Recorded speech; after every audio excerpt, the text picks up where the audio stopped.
Halo, apa kabar makhluk kota? Ketemu lagi dengan Mimin Wagino TV. Semoga vitalitas kalian tetap bugar dan tidak kurang suatu apapun. Setting film ini berada di kerajaan Persia masa lalu yang penuh mistis, sihir, dan debu. Film Prince of Persia The Sands of Time ini rilis tahun 2010 dan diambil dari sebuah game yang ada di PlayStation. Dikarenakan syutingnya di padang pasir, maka Mimin sempat kesulitan dalam menyuplai aqua galon dan pelembab. Bahkan di antara krunya ada yang sariawan, bibir pecah-pecah, tenggorokan gatal, dan susah buang air besar. Yang membuat film ini lebih menarik dikarenakan pemeran utamanya adalah masih saudara jauh dari Mimin. Jauh sekali, yaitu Mas Jake Gyllenhaal. Karena Mas Jake ini sebenarnya adalah anak dari sepupu, adiknya tetangga nenek, dari keponakan tante cucunya Pak RT. Yang terakhir adalah pemeran Putri Gemes yang diperankan oleh aktris kesayangan Mimin, yaitu Mbak Gemma Arterton. Yang Mimin suka dari Mbak Gemma ini adalah karena dia merupakan sosok perempuan yang baik, santun, sopan, anggun, mempesona, lemah lembut, murah senyum, dan pandai menjahit. Segera siapkan kuota kalian karena alur cerita Prince of Persia The Sands of Time akan mulai setelah yang berikut ini.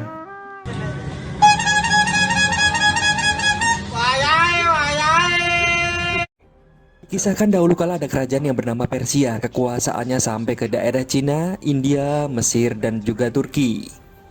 Yang memerintah kerajaan Persia saat itu adalah Raja Sarman dan juga dibantu oleh penasihat Nizam yang merupakan adik kandungnya sendiri. Awal pertemuan Raja Sarman dengan tokoh utama kita Dastan terjadi ketika ada insiden di sebuah pasar. Raja Sarman tertarik dengan keberanian Dastan karena berani melawan tentara Persia untuk melindungi temannya. Terlihat bakat alami dari Dastan kecil, yaitu sangat gesit dan sanggup melompat di antara rumah-rumah untuk menghindari kejaran tentara Persia.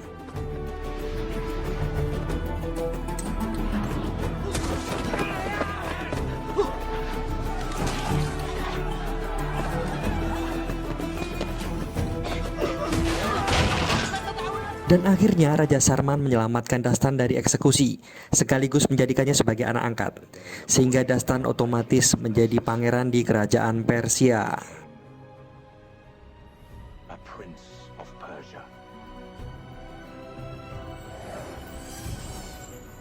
Raja Sarman sendiri ternyata sudah memiliki anak, yang pertama bernama Tus, yang kedua bernama Garsif, dan ditambah Dastan, trio ini tumbuh menjadi ganteng-ganteng pangeran.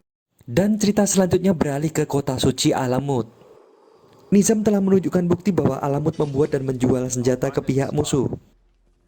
Walaupun sebenarnya Raja Sarman melarang menyentuh kota Alamut, namun akhirnya Pangeran Tus memutuskan sepihak untuk menyerang kota tersebut.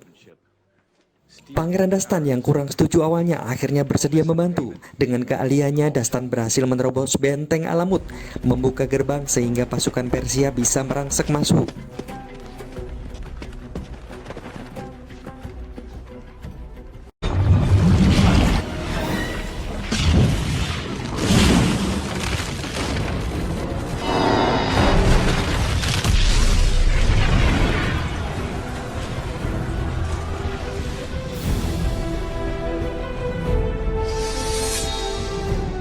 Mengetahui hal tersebut, Putri Tamina akhirnya memutuskan untuk bertahan di dalam kuil, dan dia menyuruh pengawal pribadinya untuk membawa sebuah pusaka suci.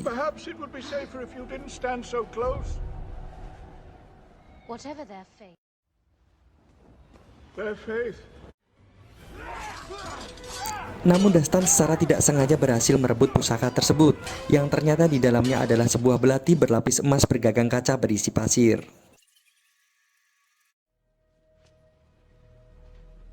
Dan akhirnya Alamut dan Putri Tamina berhasil takluk di tangan Persia.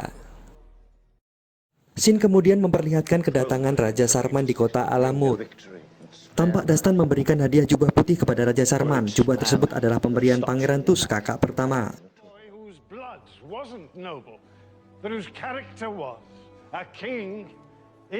Ketika Dastan memperkenalkan Putri Tamina, yaitu tawanan sekaligus sebagai calon istri Pangeran Tus, tiba-tiba jubah putih membakar Raja Sarman. Akibatnya Raja Sarman pun tewas seketika. Karena panik merasa tidak bersalah, akhirnya Dastan kabur bersama Putri Tamina, dan akhirnya Dastan menjadi buronan kerajaan Persia.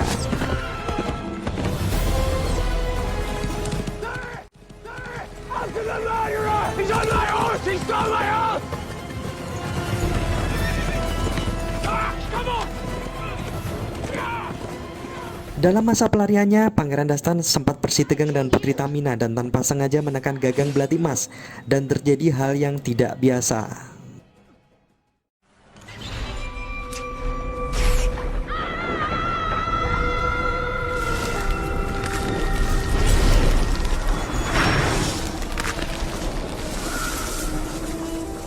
Tubuh Dastan bersinar, melayang, dan melihat waktu berputar kembali beberapa detik. Dan sepertinya hanya orang yang memegang belati tersebut yang mampu melihat. Dastan akhirnya menyadari bahwa tujuan penyerangan Alamut adalah mencari belati tersebut, bukan tuduhan sebagai pembuat dan penjual senjata. Akhirnya Dastan mengajak Putri Tamina berniat memberitahukan hal tersebut ke Paman Nizam, karena Dastan mengira Pangeran Tuslah yang membunuh Raja Sarman dengan tujuan agar segera naik tahta. Putri Tamina menjelaskan bahwa belati emas tersebut bisa digunakan jika dimasukkan pasir pengendali waktu yang tersimpan di bawah kota Alamut. Di perjalanan Dastan bertemu dengan kawan baru yaitu Amar, pemilik balapan liar burung unta, dan juga Baka, ahli pelempar pisau dari Afrika. Dan keduanya berperan penting dalam membantu Dastan di akhir cerita. Scene berlanjut ke pertemuan Dastan dan Nizam. Dastan curiga karena tangan Paman Nizam terbakar, seperti kondisi Raja Sarman yang meninggal saat memakai jubah putih. Dastan akhirnya sadar bahwa Paman Nizam lah yang merencanakan ini semua. Dengan susah payah akhirnya Dastan lolos dari jebakan Paman Nizam.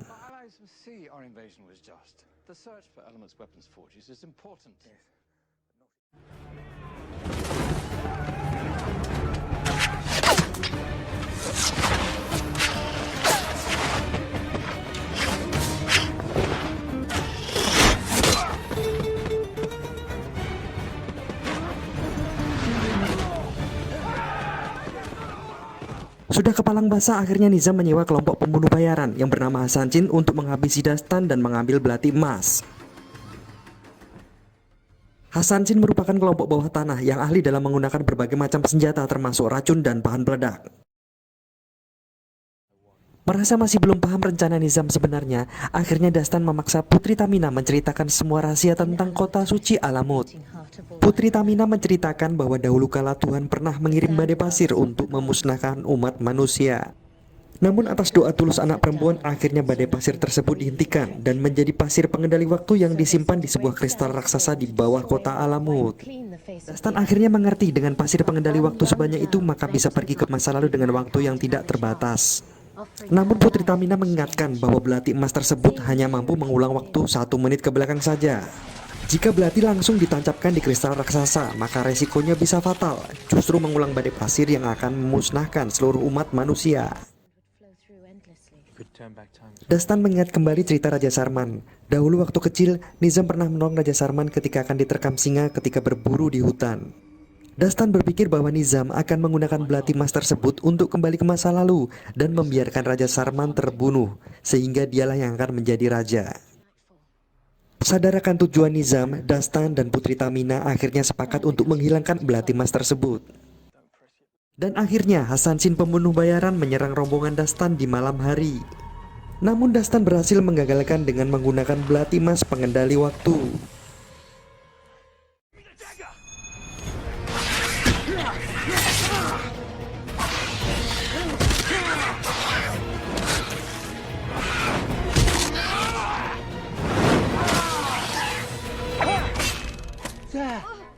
Persian, how did you do that? Keesokan harinya Putri Tamina menemukan kuil suci tempat penyimpanan belati emas. Lagi-lagi Hasan Chin menyerang tiba-tiba dan kali ini berhasil merebut belati emas tersebut.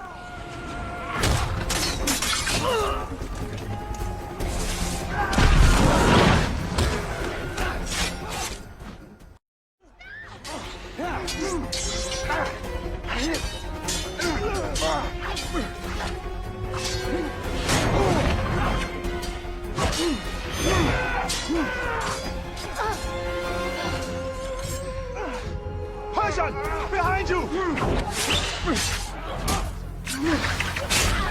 Dalam serangan itu Pangeran Garsif, putra kedua Raja Sarman sekaligus kakaknya Dastan justru menjadi korban. Wait, Garsif. Belati emas pun jatuh ke tangan Nizam.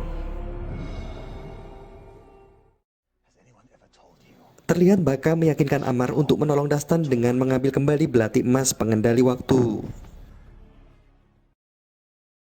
Walaupun berhasil, namun Baka tidak terselamatkan karena harus bertarung mati-matian dengan Hasan Shin.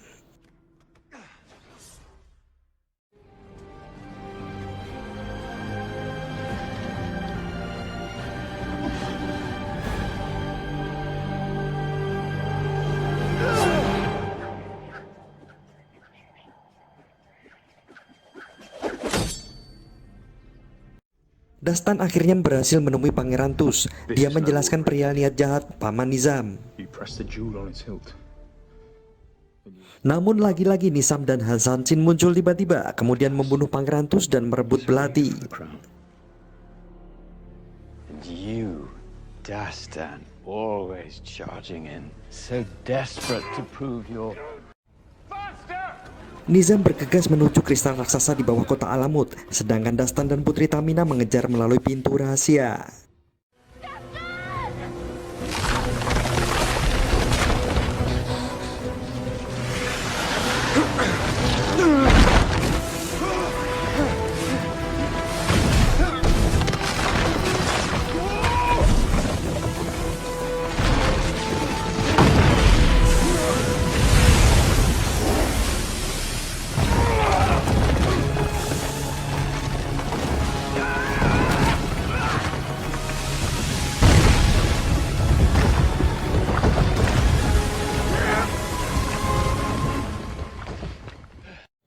Dastan berjibaku dengan pemimpin Hasan Shin yang pada akhirnya dapat dikalahkan dengan bantuan Putri Tamina.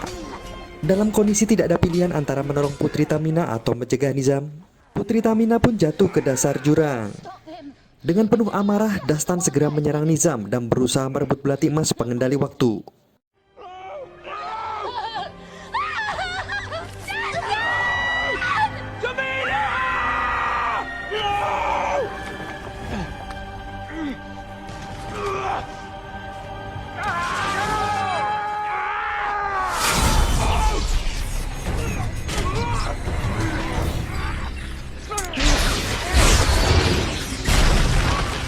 Dastan akhirnya berhasil mencabut belati emas sehingga waktu kembali berputar tepat pada saat penaklukan kota Alamut berlangsung.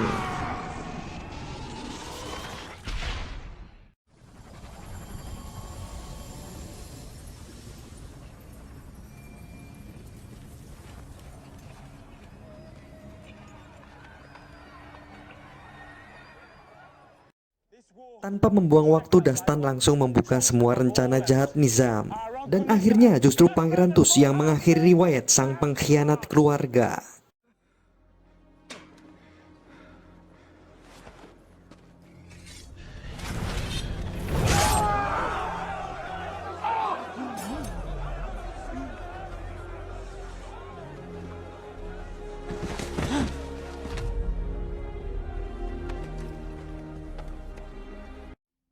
Dastan kemudian meminta maaf atas kesalahpahaman penyerangan terhadap kerajaan Alamut, dan kemudian meminang Putri Tamina dengan mahar belati emas pengendali waktu.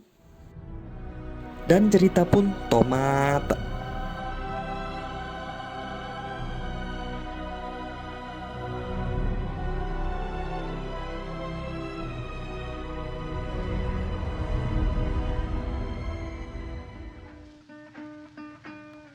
Pesan moral yang bisa kita ambil dari film ini adalah, kalau pengen sesuatu sebaiknya jangan sampai menyakiti orang lain ya, karena niat jahat pasti berakhir dengan merana.